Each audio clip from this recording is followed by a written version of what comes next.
Saludos queridos amigos y gracias por escucharnos. Oremos antes de continuar examinando Efesios capítulo 4. Vamos a comenzar hoy con el versículo 29, pero antes busquemos la ayuda del Espíritu Santo de Dios. Amante Padre, en el nombre del Señor Jesús y en el del Espíritu Santo, nos encontramos una vez más donde dijimos que estaríamos. Sinceramente nos acercamos al trono de la gracia para obtener misericordia y hallar gracia para el oportuno socorro. Padre, reconozco mi necesidad en esta hora. Necesito fortaleza física, mental, emocional y espiritual para ministrar tu palabra de tal manera que el Espíritu Santo sea el que comunique la verdad a los corazones de nuestros oyentes. Pongo en tus manos a aquellos que están escuchando hoy, que les des receptividad, sensibilidad a tu verdad, de tal manera que los corazones, Señor, respondan a ella haciendo cambios en sus vidas. Y aquellos que escuchan y que no son salvos todavía, que este sea el día de su salvación, el día de la maravillosa liberación de su pecado. Especialmente ponemos en tus manos hoy a los enfermos, los débiles, los que están solos, las viudas, los viudos. Dios, encárgate de ellos, por favor. Guíalos y que este ministerio refresque sus almas. Oramos en el nombre de Jesús. Amén. Vamos a Efesios capítulo 4, estamos comenzando allí con el versículo 29 y mientras vamos observando versículo por versículo en esta epístola maravillosa para la iglesia en Éfeso y para las iglesias en general, recuerden, queridos amigos, que las cartas del Nuevo Testamento estaban dirigidas a las iglesias locales, teniendo en mente una iglesia específica. Están dirigidas a la iglesia en general. Es en las epístolas en que nosotros los creyentes aprendemos la verdad acerca de la iglesia, la manera en que los miembros del cuerpo de Cristo deben comportarse. Específicamente Pablo aquí está tratando con este tema del hablar corrupto. En versículo 29, tenga en mente que él está hablando a cristianos, no está tratando con gente incrédula o inconversa. El mal comportamiento es normal para aquellos que no son salvos. Ellos utilizan palabras profanas, mentiras, lenguaje corrupto. Es normal para ellos, pero para los cristianos no. Pablo dijo en el versículo 29, ninguna palabra corrompida salga de vuestra boca, sino la que sea buena para la necesaria edificación a fin de que, con su hablar, dar gracia a los oyentes. La clase de pensamientos vanos, sin valor, vacíos, inútiles, nunca deben ser expresados por los cristianos. David oró en una ocasión, pon guarda sobre mi boca, oh Dios, guarda la puerta de mis labios, en el Salmo 141 y versículo 3. Pienso que todos nosotros debemos orar de esta manera al comienzo de cada día. El hombre sabio hizo que Dios fuera el guardador de su boca. En Proverbios 4:24 dice, aleja de ti la iniquidad de mis labios, haciendo que Dios sea el cuidador de mi boca. Él me guardará de decir cosas que no debo decir, o de decir lo correcto en una forma equivocada, o de no decir algo que debo. En Colosenses 4:6 Pablo dijo, sea vuestra palabra siempre con gracia, sazonada con sal, para que sepáis cómo debéis responder a cada uno. El énfasis en su frase está en la palabra cómo. Permítame preguntarle esto. ¿Alguna vez dijo usted lo correcto en forma incorrecta? Debía ser dicho, pero usted estaba en un espíritu incorrecto, en una forma equivocada. La forma en que lo decimos puede ser ofensiva. Ahora, cuando nuestro hablar está sazonado con sal, nuestras palabras tendrán el sabor de la gracia. Cuando tenemos sal en nosotros mismos, tenemos paz unos con otros. Creo que esto es lo que el Señor Jesús tenía en mente en el Evangelio de Marcos, capítulo 9, versículo 50. Creo que este es un pensamiento muy importante y debemos prestarle atención. Si usted puede encontrar allí rápidamente en su Biblia Marcos 9:50, esto es lo que dice, buena es la sal, mas si la sal se hace insípida, sin sabor, ¿con qué sazonaréis? Tened sal en vosotros mismos y tened paz los unos con los otros. Esto ocurre cuando nuestras palabras están sazonadas con sal. La sal conserva, no solo hace el alimento sabroso, sino que también es conservante. Por lo tanto, cuando tenemos sal en nuestra manera de hablar, cuando nuestras palabras están sazonadas con sal, como Pablo nos exhorta en Colosenses 4:6, sea vuestra palabra siempre con gracia, sazonada con sal, para que sepáis cómo debéis responder a cada uno, así guardamos la paz entre nosotros. A menudo la forma en que decimos las cosas es lo que perturba a otra persona y es la forma en que ellos lo dicen lo que nos afecta a nosotros. Por lo tanto, necesitamos gracia y sal en nuestro hablar. Palabras equivocadas revelan un corazón equivocado. El agua amarga viene de una fuente amarga. Las palabras que nos sirven no representan a un hijo de Dios.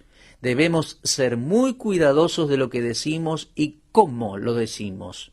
Ahora, contrario al hábito de una comunicación corrupta o malas palabras, Pablo presenta la virtud, observe esto ahora, de aquello que es bueno para la edificación, nuestra comunicación, nuestras palabras, que pueda dar gracia a los oyentes. Eso está en el versículo 29. Por un lado dice, ninguna palabra corrompida salga de vuestra boca. Por otro lado dice, sino la que sea buena para la necesaria edificación. Se refiere a la edificación de los miembros del cuerpo de Cristo, a fin de dar gracia a los oyentes. Gracia a los oyentes. ¿No es deleitoso estar en la presencia de alguien cuya conversación ayuda a otros y conoce la necesidad de la ocasión? ¿No es refrescante ver la radiografía de un corazón puro a través de las palabras que salen de sus labios?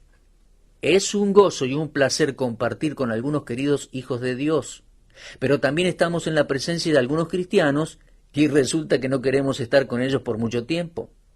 Cuando las palabras comienzan a fluir, entonces usted dice, algo huele mal aquí, esta atmósfera está contaminada.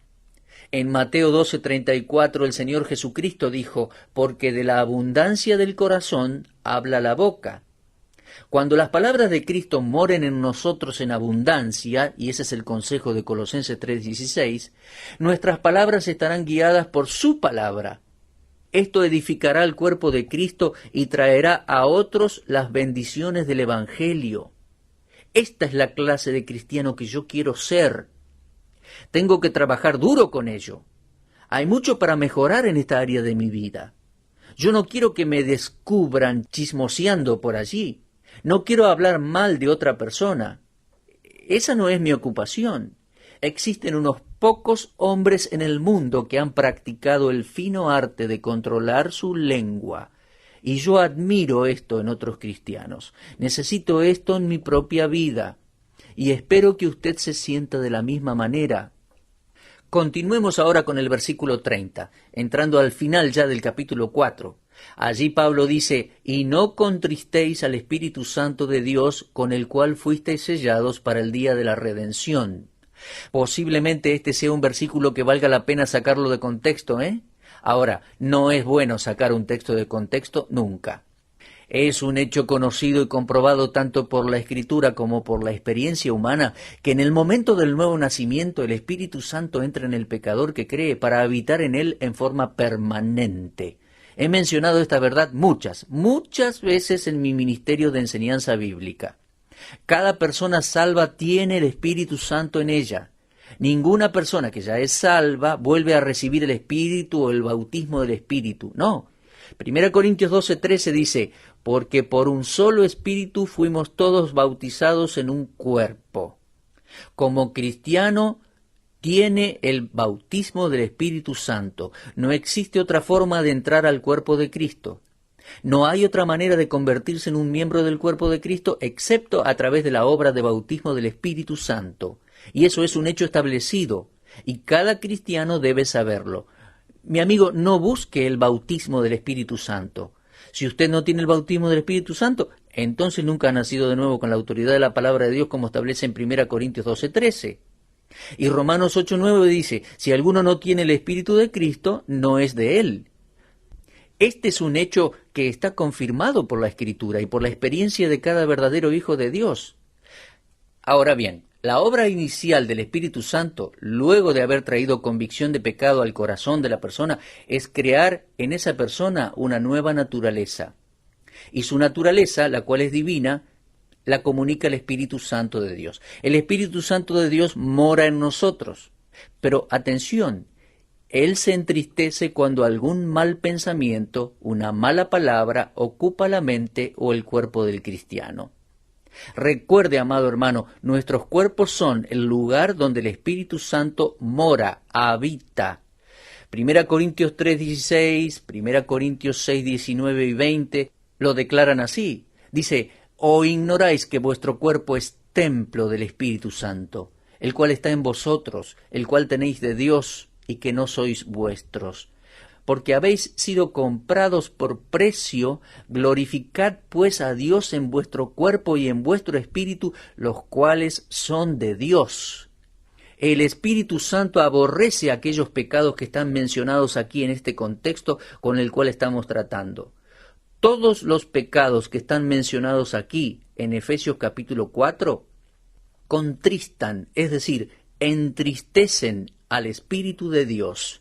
Él odia la mentira, el enojo, el robo, el hablar maligno.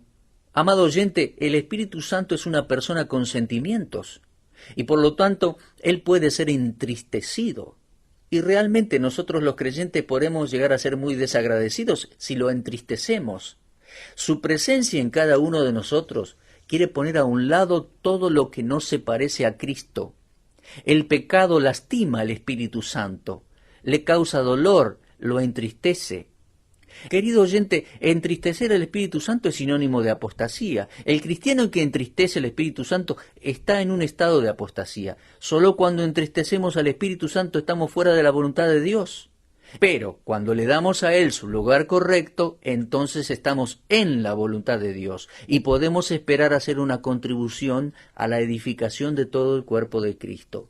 Nosotros debemos entregar nuestros espíritus humanos a Él para que Él pueda hacernos santos. Una seguridad bendita se añade aquí, porque Pablo dice en versículo 30, con el cual fuisteis sellados para el día de la redención. No contristen, no entristezcan al Espíritu Santo de Dios. Con Él fuimos sellados para el día de la redención. No le den dolor. ¿Por qué? Porque con Él fuimos sellados para el día de la redención. Pablo ha dicho que usted ha sido sellado con el Espíritu Santo de la promesa en Efesios 1, 13 y 14. ¿Lo recuerda? Y de nuevo cita ese concepto aquí en capítulo 4 para decirnos por cuánto tiempo hemos sido sellados. Hasta el día de la redención. Se refiere aquí a la redención del hombre completo, espíritu, alma y cuerpo. Nosotros hemos sido redimidos desde el punto de vista espiritual. Efesios 1:7 dice, en quien tenemos redención. La redención es mi posesión presente, pero mi cuerpo no ha sido todavía redimido. Existe un aspecto futuro de la redención. El cuerpo será redimido. Pero la redención aquí en Efesios capítulo 4, versículo 30, no se refiere al día en que Cristo murió en la cruz para redimirnos. Su muerte fue el pago por nuestra redención y su obra completa en la cruz pagó por completo la condena por nuestros pecados. El Señor Jesucristo pagó por todos nuestros pecados, incluyendo aquellos que aún no habíamos cometido. A propósito, cuando Cristo murió todos mis pecados eran futuros, porque yo todavía no había nacido. Pero la redención completa del creyente será experimentada cuando el Señor Jesucristo regrese para llevarnos con Él y redima nuestros cuerpos.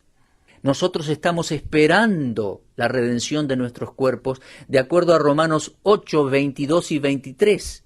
Ese es el aspecto futuro de la redención. Aquí Pablo dice en Efesios 4, no contristéis al Espíritu Santo de Dios con el cual fuisteis sellados para aquel día, el día de la redención.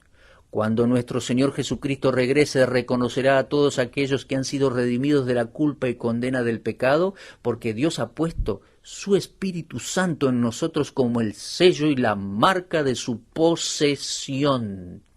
No existe el menor peligro de que una persona que verdaderamente haya nacido de nuevo sea dejada atrás en el arrebatamiento de la iglesia. No. No existe la menor posibilidad de que una persona salva vaya al infierno. No. Además, Jesús dio algunas señales para que los salvos en la tierra pudieran saber que su regreso no está lejos. Él dijo en Lucas 21:28, cuando estas cosas comiencen a suceder, erguíos y levantad vuestra cabeza, porque vuestra redención está cerca. ¿Y acerca de qué aspecto de la redención está él hablando aquí? De la redención futura. Amados, yo no estoy ni siquiera un poco preocupado acerca de la redención eterna. Esta fue firmada, sellada y enviada. La sangre de Jesucristo nos limpia de todo pecado. No solo algunos de nuestros pecados, sino todos nuestros pecados.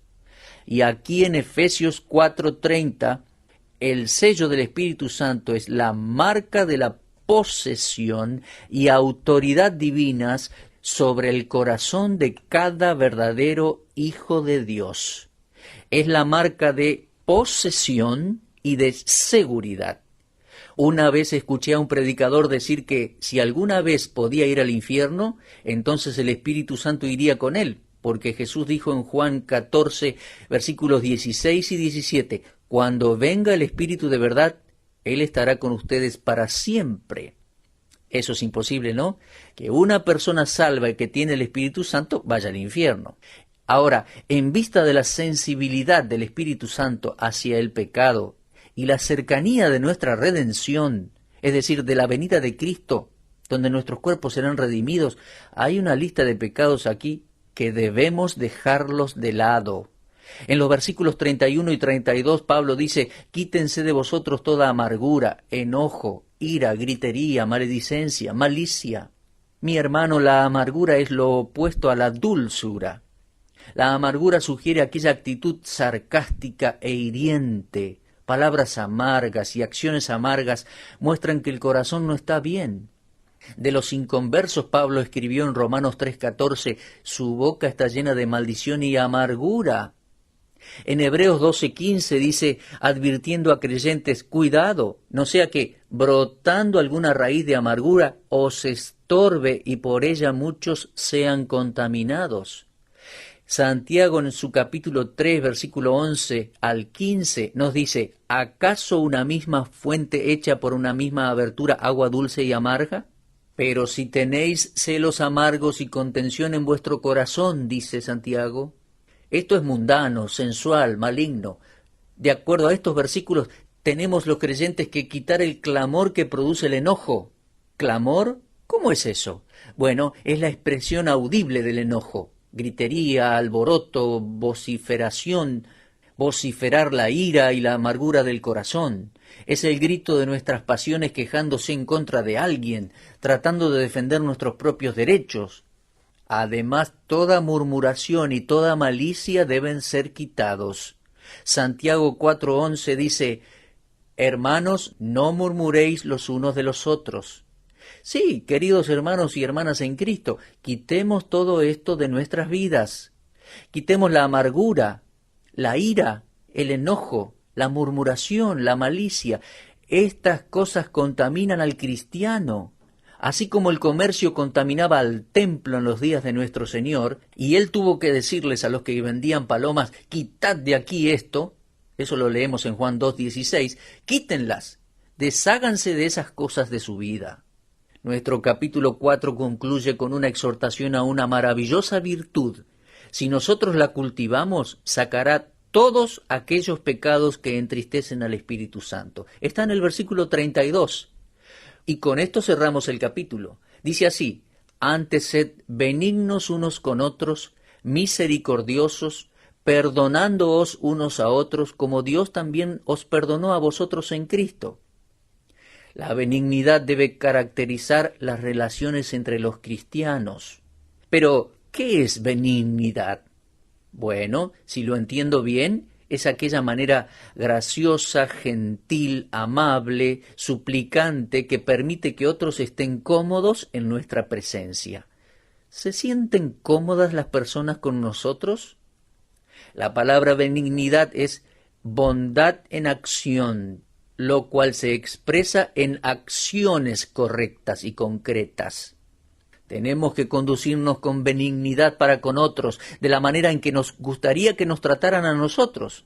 Somos hermanos y hermanas en Cristo, somos creyentes que están juntos, somos hermanos. La benignidad y la ternura van juntas, expresan una simpatía cálida hacia otros, amor por otras personas cristianos y no cristianos también.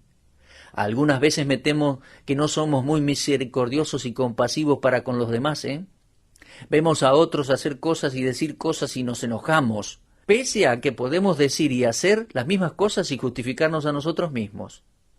La benignidad y la compasión encuentran su expresión en el perdón, hermanos. Dice el texto, antes sed benignos unos con otros, misericordiosos, perdonándoos unos a otros como Dios nos perdonó a nosotros en Cristo. El perdón divino es nuestro ejemplo más grande. El pecado es esa cosa fea que separa al hombre de Dios. Y amados, el pecado es esa cosa horrible que separa a un cristiano de otro cristiano. Dios perdona todos nuestros pecados cuando venimos a Él. Cristo es el sustituto de los pecadores y quien murió y pagó el castigo de nuestros pecados. Ese es el ejemplo que debemos imitar. Posiblemente la persona que le hizo mal a usted no merezca su perdón. Claro. Y quizá alguien a quien usted hizo mal sienta lo mismo respecto de usted. Bien, mi querido oyente, usted y yo nunca merecimos el perdón de Dios. Nunca nadie pudo haberle herido a usted o a mí tanto como nosotros hemos herido a Dios. Pero Dios nos ama y nos perdona todos nuestros pecados. Amados, por lo tanto, esta debe ser la medida de nuestro perdón. Esta debe ser la forma de nuestro andar cristiano. Bueno, hemos llegado al final del capítulo 4. Mi corazón ha sido bendecido en la preparación y presentación de estos estudios, y espero que haya sido lo mismo para usted. Gracias por sintonizarnos hoy. Ha sido un gozo y una bendición compartir la verdad de Dios con usted. Ahora, pongámoslo todo en práctica. Queridos amigos, si Dios quiere, estaré de regreso a la misma hora y en la misma frecuencia radial. Y hasta entonces, fortalézcanse mirando hacia arriba.